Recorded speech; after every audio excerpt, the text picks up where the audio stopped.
اسلام، ازاي الاهلي هيتغلب على ما حدث في مباراتي بتروجيت والمصري؟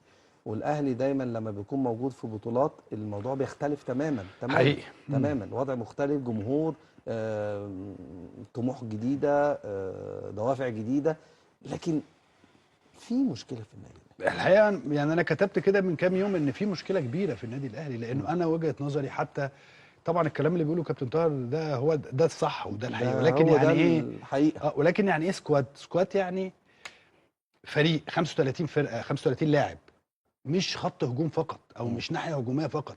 انت عندك مشكله واضحه في كيفيه خروج الكوره من ورا لقدام، خلينا نتكلم بالعربي، يعني ايوه. من ورا لقدام في الكوره.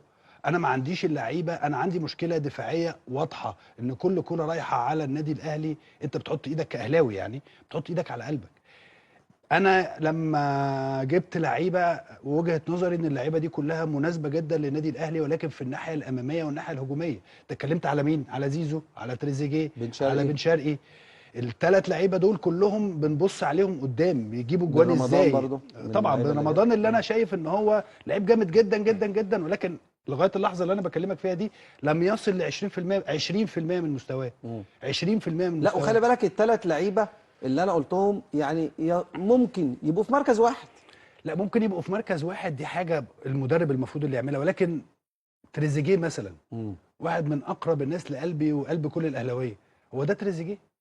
هو ده تريزيجيه يا ايمن؟ لا. هو ده تريزيجيه؟ مش تريزيجيه خالص. بتروح تشوفه في المنتخب بطريقه وبشكل، وبتشوفه مع النادي الاهلي انا اتكلمت مع تريزيجيه كتير جدا، انا بحبه اصلا جدا. فكلمت معاه يا ابني لازم تموت نفسك، قال لي يا كابتن ما احنا بنحاول. كابتن طاهر وايمن وحماده يفهموا الكلام ده كويس، لانه انت تحس ان اللعيبه نازله. يعني انا بقول للكابتن طاهر على حاجه مش عارف اقولها ولا لا، بس يعني بقول له على حاجه قال لا، لي، قول. لا، قال لي يعني ايه تحس، او انا اللي بقولها يعني اه. تحس ان هو شايل رمل على رجله. عايز تقول بقى مم. الجمله اللي قلتها؟ اوكي. شايل رمل في رجله يا كابتن لغايه دلوقتي يا مهيب. ضغوط.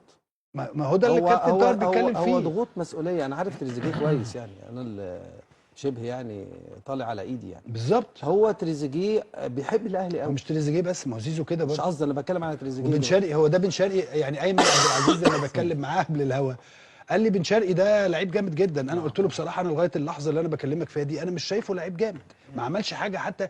بن رمضان، بن شرقي، الاثنين دول لعيبه جامده جدا جدا جدا جدا، ولكن لم يصلوا ل 20. انا بتكلم كلام واضح اهو. 20% انت عارف الاثنين دول تحديدا يا مهيب لو وصلوا ل 50% من اه، مستواهم، يكسروا الدنيا. 50% هيفرق كتير قوي. هيفرقوا كتير. تريزيجيه بقى يعني تمام. هي دي برضو. وبس اخر كلمه هقولها، وانا بوجه الكلام ده لعيبه الاهلي: ما تبقوش رجال اعمال، خليكوا لعيبه كوره. والكلام ده لو وصل لكم يا رب معظمهم فاهمين كلامي. ما تبقوش رجال اعمال وخليكوا لعيبه لا، كوره. ممكن توضح لي معلش؟ لا مش هقدر اقول اكتر من كده دلوقتي يعني بعد البطوله بقى. يعني هم ليهم اعمال اخرى. الكوره، الكوره عامله ما ينفعش تعمل جنبها حاجه. اه. وجهه نظري الشخصيه.